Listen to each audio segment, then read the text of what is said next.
Shalom sahabat Delima yang terkasih, saya berharap bahwa kita semua dalam keadaan sehat selalu, dalam sukacita bersama dengan Tuhan. Firman Tuhan bagi kita sebagaimana yang telah dituliskan dalam Almanak HKBP pada hari ini tertulis dalam Lukas 2 ayat 25. Lukas pasal 2 ayat 25. Saya akan membacakan bagi jemaat yang terkasih. Adalah di Yerusalem seorang bernama Simeon. Ia seorang yang benar dan saleh yang menantikan penghiburan bagi Israel. Roh Kudus ada di atasnya. Saudaraku yang terkasih, di dalam nama Tuhan Yesus Kristus, kita sering mendengar kalimat yaitu menunggu adalah pekerjaan yang membosankan.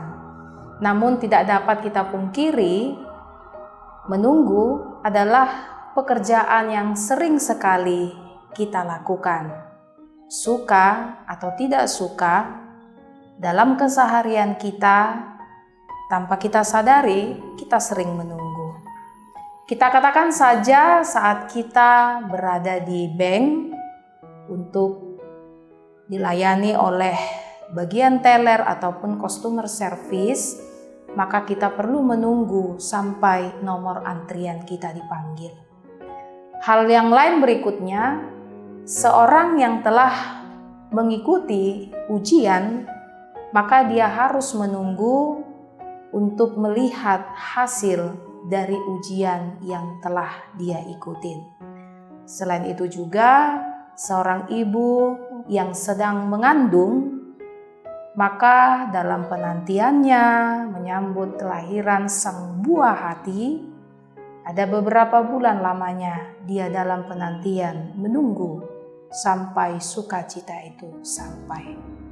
Maka itu sahabat Delima yang terkasih, menunggu, menanti memang benar membosankan. Tetapi suka atau tidak suka, ini adalah pekerjaan yang sering sekali kita lakukan.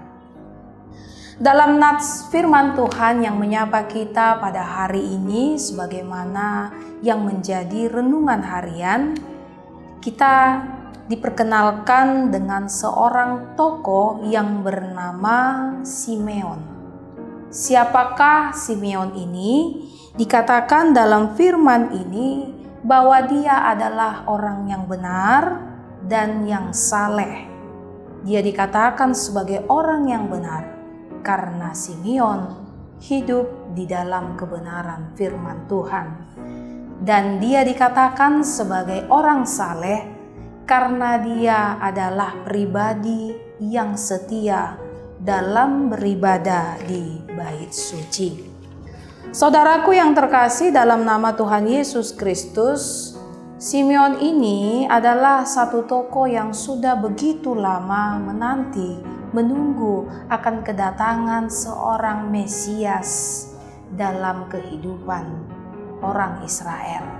Sebagaimana yang dikatakan dalam sejarah Alkitab, pada saat itu bangsa Israel sedang dijajah oleh orang Romawi, bangsa Romawi. Tentunya kita bisa memahami, mengetahui bagaimana kehidupan bangsa yang sedang terjajah. Hidup dalam penindasan dan tentunya hidup dalam penderitaan. Maka tidak hanya Simeon, orang-orang pada saat itu juga sangat merindukan kehadiran seorang Mesias, sang penyelamat yang menyelamatkan bangsa tersebut dari penjajahan penguasa pada saat itu. Maka Simeon mendengar bahwa seorang bayi yang dikatakan seorang Mesias, sang juru selamat, telah lahir dan sudah saatnya juga pada usia 8 hari akan disunat. Maka dengan penuh sukacita, Simeon datang ke bait suci untuk melihat bayi tersebut yang dikatakan sebagai Mesias, sang penyelamat dalam kehidupan orang Israel. dengan penuh sukacita, dengan iman, dengan pengharapan yang selama ini ia nantikan, maka dia menyambut sang bayi tersebut dan dia memberkati. Bagi Simeon, menunggu, menanti bukanlah hal yang membosankan. Mengapa? Karena dia menunggu, menanti dalam iman dan pengharapan kepada Tuhan, kepada kehidupan yang lebih baik. Sahabat delima yang terkasih, dalam pemahaman iman kita orang Kristen, kita memahami bagaimana kehidupan di dunia ini adalah bersifat sementara. Kehidupan di dunia ini bukanlah menjadi tujuan akhir kehidupan kita sebagai orang Kristen.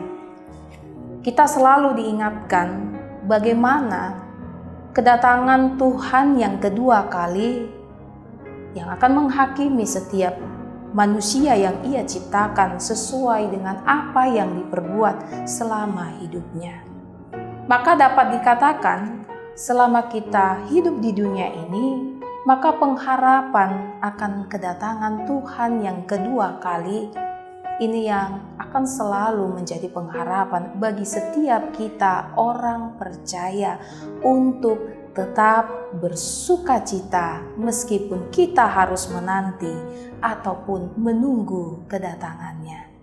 Saudaraku yang terkasih dalam nama Tuhan Yesus Kristus, bagaimanakah agar kita memiliki sikap dalam penantian ataupun menunggu sebagaimana yang ditunjukkan oleh tokoh firman Tuhan yang bernama Simeon dalam nats harian yang menyapa kita pada saat ini. Walaupun Simeon menunggu menanti, namun dia tetap dalam sukacita dan pengharapan. Maka itu melalui firman Tuhan pada saat ini kita diingatkan kembali dalam penantian kita, dalam menunggu akan kedatangan Tuhan yang kedua kali. Ingatlah akan dua hal. Yang pertama, berjaga-jagalah senantiasa. Sebab kedatangan Tuhan diibaratkan seperti kedatangan seorang pencuri yang tidak seorang pun dapat mengetahuinya. Kalau dikatakan berjaga-jaga, itu bukan berarti kita pasrah. Tapi bagaimana dalam masa penantian ini kita berjaga-jaga dengan berusaha bersikap hidup sesuai dengan firman Tuhan dan kehendak Tuhan. Sehingga kapanpun, dimanapun saat Tuhan datang dalam kewaspadaan kita, maka kita siap sedia dalam menyambut kedatangannya. Hal yang kedua yang perlu kita imani adalah dan kita perbuat, bagaimanakah kita harus senantiasa menjaga hubungan pribadi kita kepada Tuhan melalui kualitas doa kita kepada Tuhan. Saudaraku yang terkasih, jemaat delima yang terkasih, berdoa adalah hal yang sederhana. Namun ingatlah, dalam hal yang sederhana tersebut, ketika kita senantiasa menjaga kualitas doa kita, hubungan pribadi kita kepada Tuhan, maka meskipun ada begitu banyak hal-hal yang terjadi di tengah-tengah kehidupan kita, berbagai tantangan yang harus kita hadapi, namun dengan komunikasi kita kepada Tuhan, maka kita akan selalu dikuatkan. Maka itu saudaraku yang terkasih, marilah kita dalam masa penantian ini, dalam masa menunggu akan kedatangan Sang Mesias, Sang Juru Selamat untuk kedua kalinya. Menantilah dalam sukacita, dalam kewaspadaan, dan dalam doa yang tidak pernah berhenti kita lakukan dalam kehidupan kita sehari-hari. Amin.